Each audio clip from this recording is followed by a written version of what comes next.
কিভাবে সাফল্য অর্জন করবেন? আল্লাহ রাব্বুল আলামিন বলেন কদ আফলাহা মান যাক্কাহা, সে ব্যক্তি সফল হয়ে গেছে যে ব্যক্তি তার আত্মাকে পরিশুদ্ধ করতে পেরেছে। ওয়া কদ খাবা মান দাসাহা, যে ব্যক্তি আত্মাকে পরিশুদ্ধ করতে পারে নাই সে ব্যক্তি ধ্বংস হয়ে গেছে। কিভাবে পরিশুদ্ধ করবেন? তিনটা হাদিস আপনাকে আগে শোনাই। এক, আল্লাহ রাব্বুল আলামিনের হাবিব মুহাম্মদ সাল্লাল্লাহু আলাইহি ওয়াসাল্লাম দরুদ পড়েন সাল্লাল্লাহু আলাইহি ওয়াসাল্লাম। তিনি বলছেন যে আল্লাহর এমন কিছু বান্দা আছে যারা জান্নাতে প্রবেশ করবে যাদের অন্তরটা হবে পাখির মতো নরম। কার মতো? পাখির মতো। একটা হাদিস শুনলেন। দুই নম্বর হাদিস, আল্লাহর রাসূল সাল্লাল্লাহু আলাইহি ওয়াসাল্লাম বলছেন শহীদদের আত্মা যখন আল্লাহর কাছে পৌঁছায়, আল্লাহ রাব্বুল আলামিন সেই আত্মাগুলোকে সবুজ রঙের কিছু পাখির মধ্যে প্রদান করেন এবং সেই পাখিগুলো আরশের নিচে লণ্ঠন আছে এখানে বসে থাকে এবং তারা জান্নাতের যে কোনো জায়গায় যায়, ঘুরে খাবার খায়, আবার ফিরে আসে। আল্লাহ পাক তাদেরকে বলেন যে তোমরা কি চাও, তোমরা কি চাও? শহীদরা কিচ্ছু বলতে পারে না। কি চাইবো? আল্লাহ এত নিয়ামত দিয়েছেন, কি চাইবো? যখন আল্লাহ বারংবার প্রশ্ন করতে থাকেন তোমরা কি আর কিছু চাও, তোমরা কি আর কিছু চাও, তোমরা কি আর কিছু চাও, তখন শহীদরা শেষে বুঝে যে আমাদের কিছু না কিছু তো বলতে হবে এখন। তখন তারা বলে হে আল্লাহ, আমরা আরো একবার পৃথিবীতে যেতে চাই এবং তোমার পথে জীবন দিয়ে আবার ফিরে আসতে চাই। আল্লাহ পাক বলেন এই সুযোগ তো আর নেই, অতএব তোমাদের আর কিছু চাওয়ার নেই, তোমরা এখানেই থাকো। আরেকটা হাদিস শোনেন। রাসূলুল্লাহ সাল্লাল্লাহু আলাইহি ওয়াসাল্লাম বলেছেন, এই হাদিসটা ওমর রাদিয়াল্লাহু আনহু থেকেও এসেছে, যে তোমরা যদি, হে মানব জাতি বা হে মুসলিমরা, তোমরা যদি আল্লাহর প্রতি তাওয়াক্কুল করার মতোই তাওয়াক্কুল করতে, ভরসা করার মতোই ভরসা করতে, আল্লাহ পাক তোমাদেরকে পাখিদেরকে যেমন করে রিজিক দেন তোমাদেরকে ঠিক সেইভাবে রিজিক দিতেন।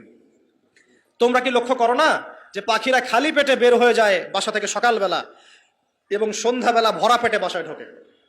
আপনাকে যে তিনটা হাদিস শোনালাম এই তিনটা হাদিসে একটা শব্দ হচ্ছে কমন। শব্দটা কি বলেন?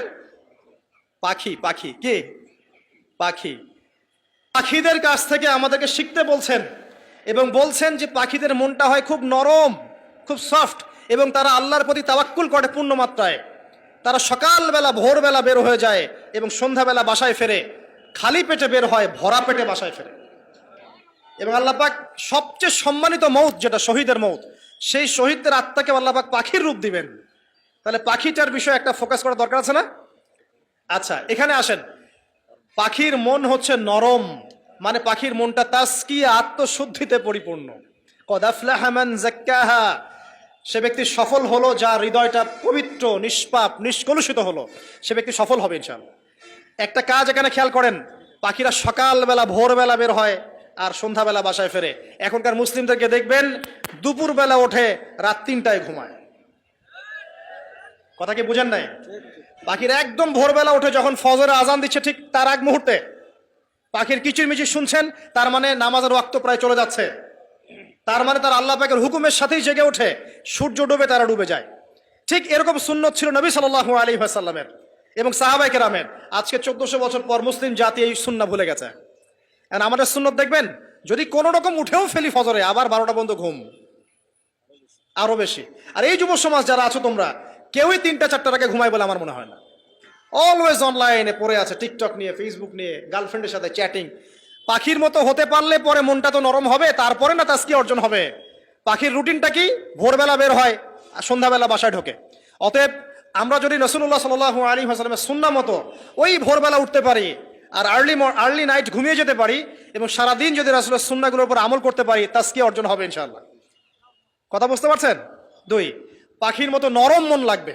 এখনকার আমরা যারা বেঁচে আছি আমাদের মনগুলো কঠিন। কেমন কঠিন? পাথরের মতো কঠিন। আমরা যখন দেখি একটা মাইয়েতকে নিয়ে যাওয়া হচ্ছে জানাজায়, আমাদের কোনো ফিলিংস কাজ করে না। জানাজা যাচ্ছে, জানাজায় দাঁড়িয়ে মোবাইলটা টিপাটিপি করছে। জানাজার সাথে চলছে, কোনো ফিকির নাই যে এই জানাজা আমার হবে কালকে, ওই মোবাইল টিপাটিপি করছে। আমি এমনও দেখেছি, দাফন করা হলো মাইয়াতকে, দাফন করার পরে চারপাশে মানুষজন জড়ো হয়ে গল্প করছে, ভাই আপনার ওই জমিটার কি খবর, আপনার ওইটার কি খবর, বিজনেস কেমন চলছে, চাকরির কি অবস্থা। এই যে মাইয়াতকে পাশে দাফন করলো, কোনো ফিলিংস নাই, কোনো ফিলিংস নাই। আমি আত্মশুদ্ধির কথা বলছি। আত্মশুদ্ধির জন্য আপনার মনটাকে পাখির মতো সফট নরম করতে হবে। যখন আপনি সফট নরম করবেন এবং আত্মশুদ্ধি অর্জন করবেন, তখন 2 ডানা মেলে আপনি আকাশে উঠতে পারবেন ইনশাআল্লাহ। আত্মশুদ্ধি অর্জন না করতে পারলে ডানা কেটে পড়ে যাবে, তখন আর আকাশে উঠতে পারবেন না। কোন আকাশে? ওই যে শহীদের রূহ যে আকাশে চলে গেছে, ওই আকাশ। অতএব